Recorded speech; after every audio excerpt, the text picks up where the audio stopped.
Bismillahirrahmanirrahim. Assalamualaikum warahmatullahi wabarakatuh.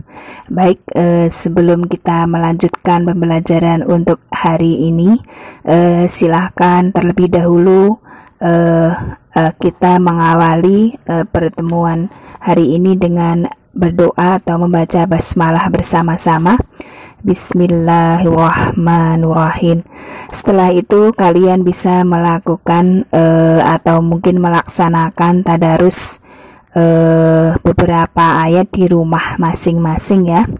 Baik, untuk pertemuan hari ini kita akan melanjutkan KD.2 menelaah struktur dan kebahasaan teks berita yang didengar dan dibaca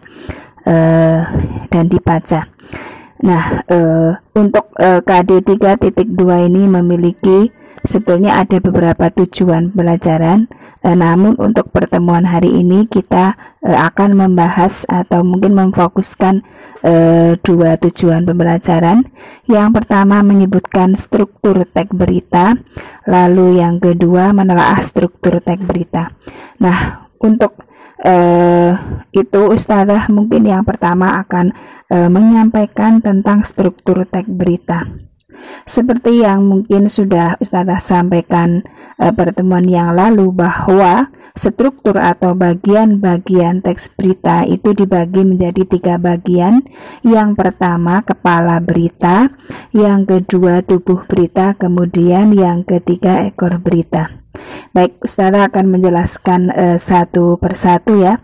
Untuk struktur teks berita yang pertama yaitu kepala berita, atau mungkin ada yang menyebutnya teras berita.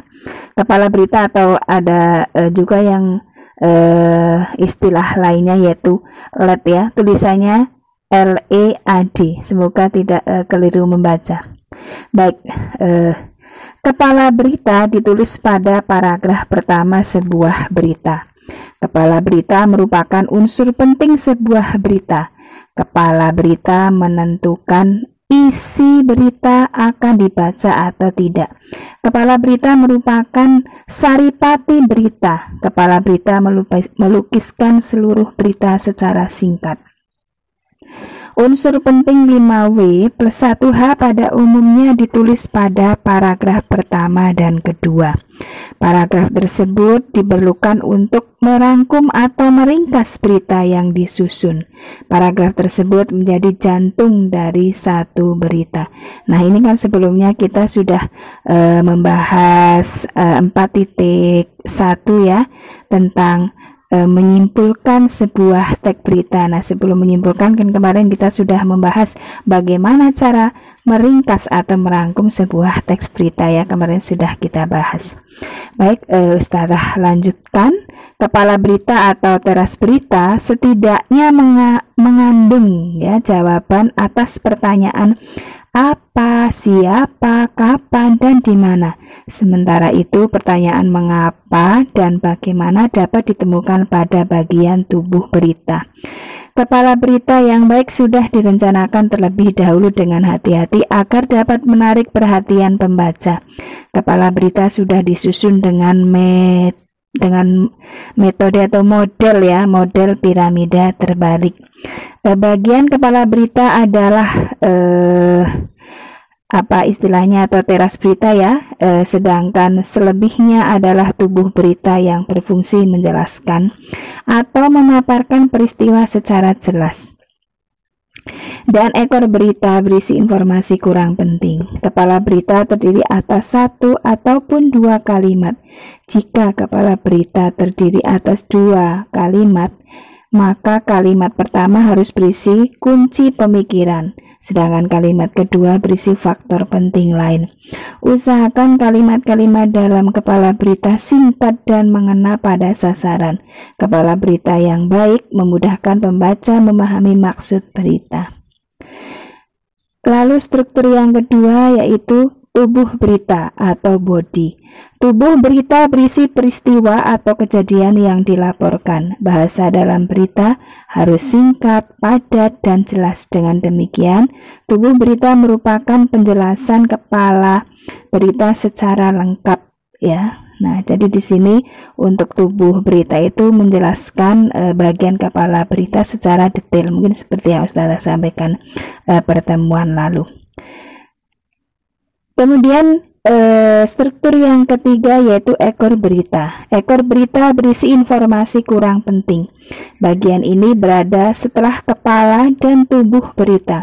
Bagian ini tidak memiliki kaitan langsung dengan beritanya. Ekor berita secara umum terletak di akhir paragraf. Jadi ekor berita tergantung nanti mungkin boleh ada juga yang lebih dari satu paragraf ya. Ada juga yang satu paragraf. Jadi semuanya itu tergantung dari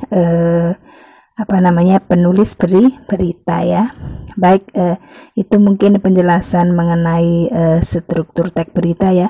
Jadi intinya jika kita akan mungkin menulis teks berita atau mungkin ketika kita membaca teks berita di koran ya barangkali ya, kemudian kita menemukan beberapa paragraf, maka itu secara umum itu ya strukturnya yaitu ada tiga bagian, yaitu bagian kepala berita, bagian tubuh berita, kemudian bagian ekor berita.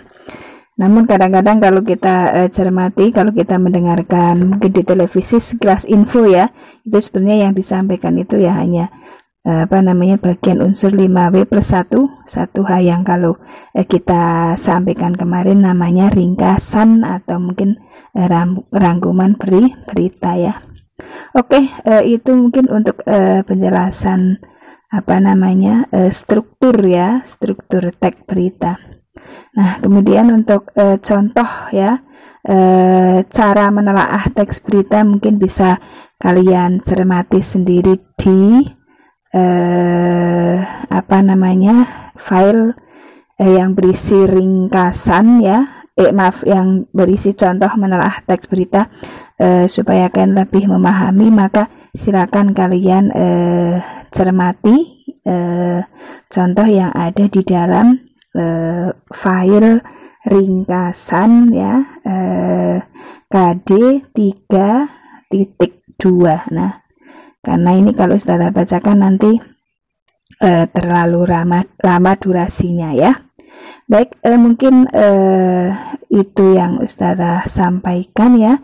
Jadi intinya struktur teks berita itu dibagi menjadi 3 bagian ya. Yang pertama bagian kepala berita, yang kedua tubuh berita, yang ketiga adalah ekor berita. Kemudian untuk halaman terakhir di situ ada latihan soal ya. Ada 3 perintah, silakan kalian dikerjakan ya sesuai dengan perintah soalnya ya. Jangan lupa dikirim di GC ya. Baik, untuk presensi juga di GC ya sayang ya, jangan lupa ya. Baik, untuk pertemuan hari ini mungkin Ustazah cukupkan sekian saja. Semoga penjelasan lisan ini akan menambah pemahaman kalian ya. Semoga bermanfaat ya, terus bersabar dan selalu bersemangat mengikuti pembelajaran daring. Mari untuk pertemuan hari ini kita tutup dengan bacaan hamdalah bersama-sama. Alhamdulillahirabbil alamin. Ustazah cukupkan sekian saja. Wassalamualaikum warahmatullahi wabarakatuh.